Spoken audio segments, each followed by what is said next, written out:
Hello and welcome back to Hearts of Iron 4. I am Lord Forwind, here playing as Communist Maoist China. So, things are going okay. I'll say that much. We're rebuilding our military, and in that sense it's going pretty well. But on the other side, the actual overall Chinese war is not going too well. Nationalist China is getting completely overrun. Honestly, not much I can do to help right now. We're rebuilding here. It's starting to look like I may want to restart this Let's Play on Communist China just to see if I can do it a little bit better. Because at the beginning I did kind of mess up a little bit. Mainly with using my troops. I lost quite a few troops. I lost like 200,000 troops that I shouldn't have lost due to my lack of understanding of the new patch. France has just died. Wow, what a surprise. Okay, that is a pretty big lead for the Germans then. They're doing quite well. Let's see. They are prepping for war against Denmark and Norway. Question is, are they going to do war with the USSR or alliance with the USSR? I suspect they'll do war with the USSR because that's what they historically did, but we'll see. On the other hand, we're not even playing vaguely the way the historical path that Communist China did. But there's really nothing I can do. I send my troops forward, they're just going to get beaten up as badly or worse than Nationalist China, who is, by the way, totally out of manpower. They are trying to fix that with forced conscription, but are going to be pretty bad. Looks like we had... What was going on there? We've got Free France, we've got Vichy France. Somebody else attacked these guys? Huh. Bizarre. Well, we'll see what happens under Free France here. Oh, Rudolf Hess was killed. So de Gaulle has now taken over Free France and is currently suffering through mutinies, sadly. But he is strengthening the government, and the Sea War continues with England versus the Germans. But the war does not seem to be going fairly well for them in Europe. Seeing as all the countries except for the UK have pretty much been knocked out of the war. Oh, cool, I got some more troops here. Deploy units. Sure. Deploy them there. I assume that's what they're saying, deploy units. Yeah, there we go. Definitely throw these guys under this guy's command to try and strengthen our defenses. I'm a little concerned why I can't actually do this fallback line properly, though. Oh yeah. No, it's working. That was strange before. Anyhow, fixed now. I really wonder how I'm supposed to win this, though. China is just being demolished by Japan.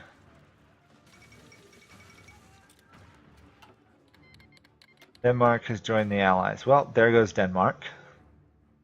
There's no way Denmark will survive that.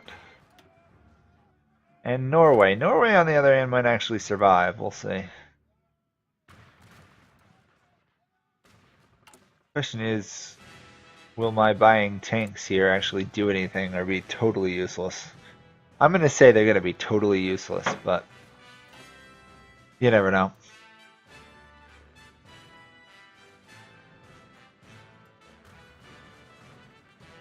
I wonder how far the Japanese actually historically got into China. I don't actually know that fact. I know they got pretty far in there.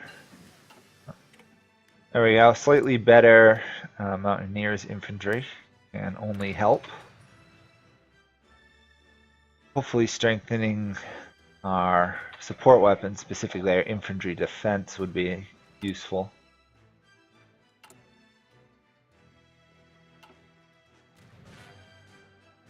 Just wish we had better production. We almost have no factories at all. Purchase tanks, nice. We now have great war tanks. Not that that helps much, but in the scheme of things, at least I'll be able to throw in at least one light tank, right? Maybe eventually. Not gonna help too much.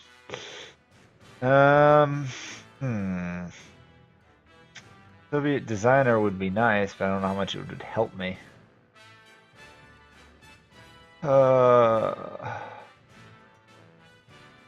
Elite Mountaineers would be nice as well, but I don't know how much that'll help either. I'm really thinking restarting would be the best bet at this point, but we'll see. I suspect I'm going to be overrun pretty soon.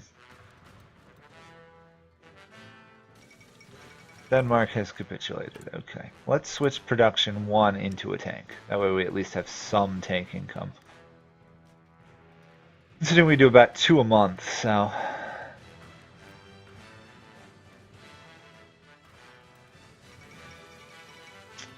Iceland has gone independent. Interesting. I actually have never seen Iceland be independent before. Mainly because I've never seen Denmark fall to the Germans before. Which is really strange if one thinks about it, because they should have fallen pretty easily in my other games, but they didn't.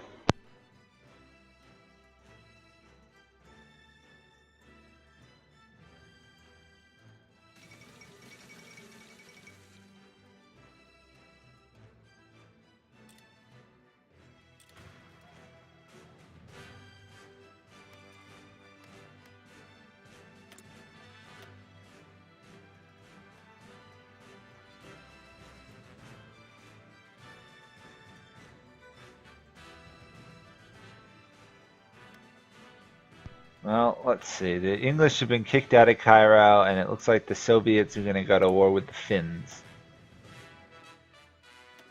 So that's going to be interesting.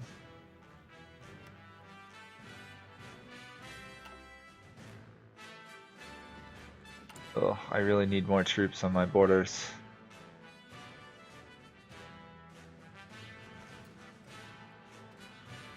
Ugh. Come on. The Japanese have officially reached my borders. I have no forts in these top ones. I'm just hoping that the mountains there are good enough. Keep me alive. There's the Soviets invading Finland. I suspect the Finns will shortly be completely demolished. Question is, are the Japanese going to do something like attack the US, which would keep them out of this? We'll see.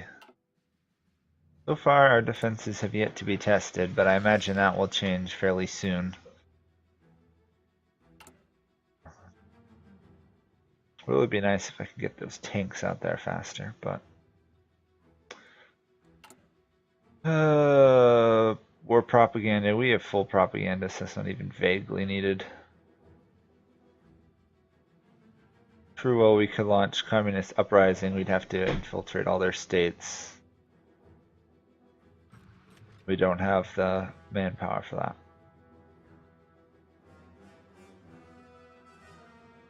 Let's see. We can reform the government a little bit, but I don't know what the point for this will be. We'll get a little bit of stability, which will help slightly. I think on average our troops are probably on par with the nationalists, if not a little bit better. Let's see how that goes. Heavy inflation though is causing some serious problems for nationalist China.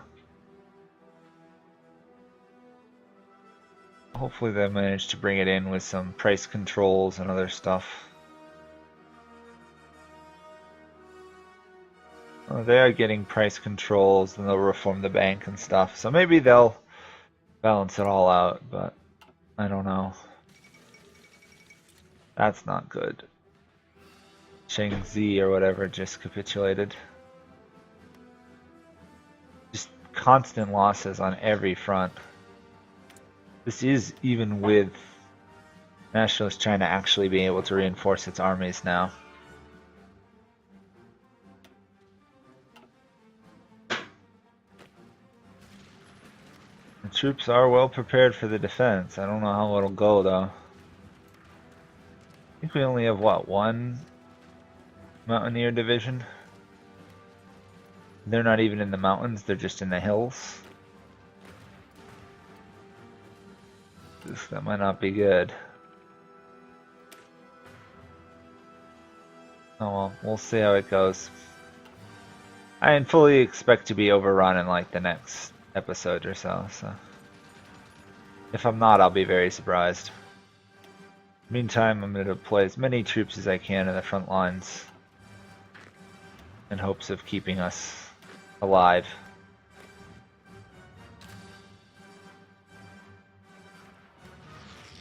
And they're attacking, and I'm already losing. Wow. Let's see. These stay hit with a lot of attacking value. We don't have any level of that. We do have some strong defense, but that's about it. Yeah, we're doomed. Finland and the Soviets have ended their war. It was a white peace, which is weird. Soviets are willing to send more divisions and some air wings, apparently. Interesting. That would be nice, but I've already been overrun pretty much. I'm amazed that North Province is still holding. Once our fort line's broken, it's worth restarting because we're doomed. Okay. This is a lot harder than I thought it would be. I've played a couple mods, specifically I think it was Road to 56 or whatever. One of those mods allows you to play as Communist China, but not this type of Communist China. Did one of our divisions just die again? If so, I'm having issues with how they're actually supposed to be commanded. I snagged Marxism with Chinese characters, even though it's probably over. At least the only thing we have going for us is our Mountaineers are almost unkillable on the mountains. So there is that.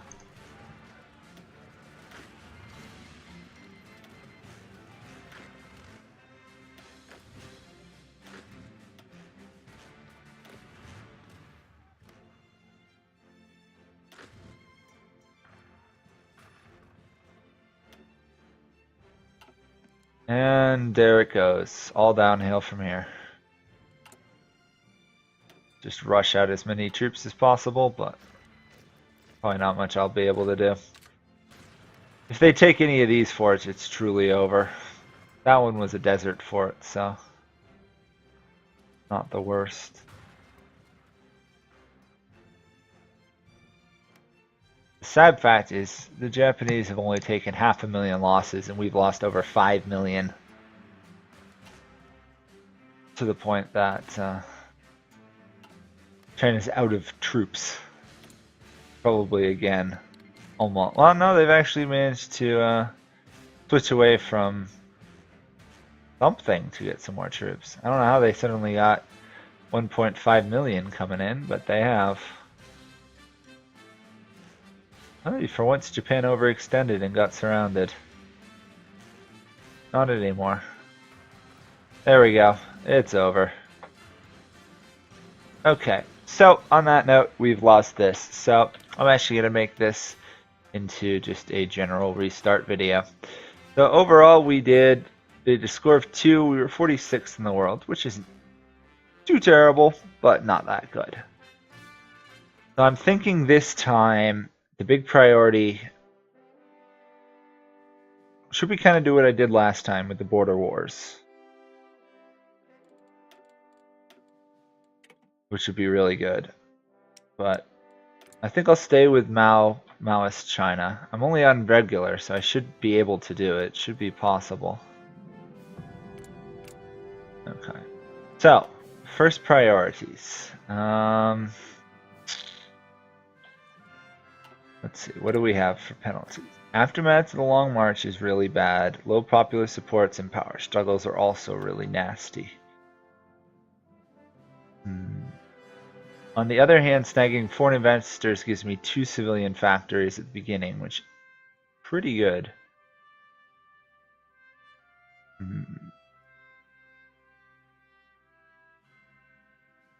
Even if I do this, I still have to go 3 deep to remove power struggles, which power struggles is a nasty penalty, but I don't know if it's enough to really justify focusing on it initially. It's more important to get the aftermath of the Long March over and the factories. So if I did 2 and then I went down other stuff. On the other hand, if I did land retribution, then I could get literacy started.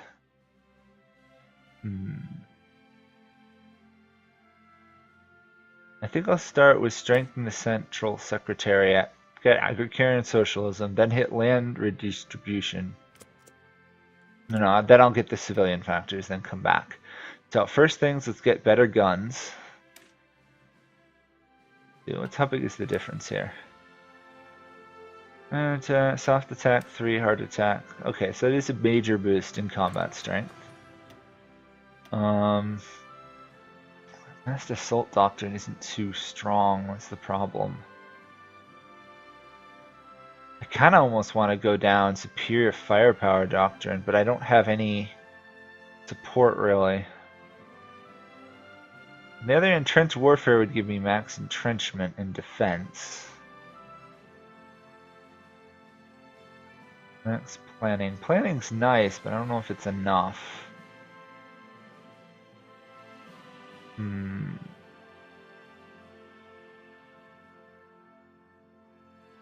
Combat width for infantry is really good. Especially for China, where all I'm going to have is that. But in the meantime, let's start with decrease research time. Take all these divisions. Not really sure who I want to have in charge. Lin Bao here is pretty good. Mao, on the other hand, is not as good. But he is defensive. Okay, for now, we'll use this guy. Place this here because we want to try and trigger the border war if possible. Can't do anything there. So for now, infrastructure helps quite a bit for divisions, movement speed, supply power, and overall organization. Anti-air is pretty nice, but the forts might be useful if we're attacked again.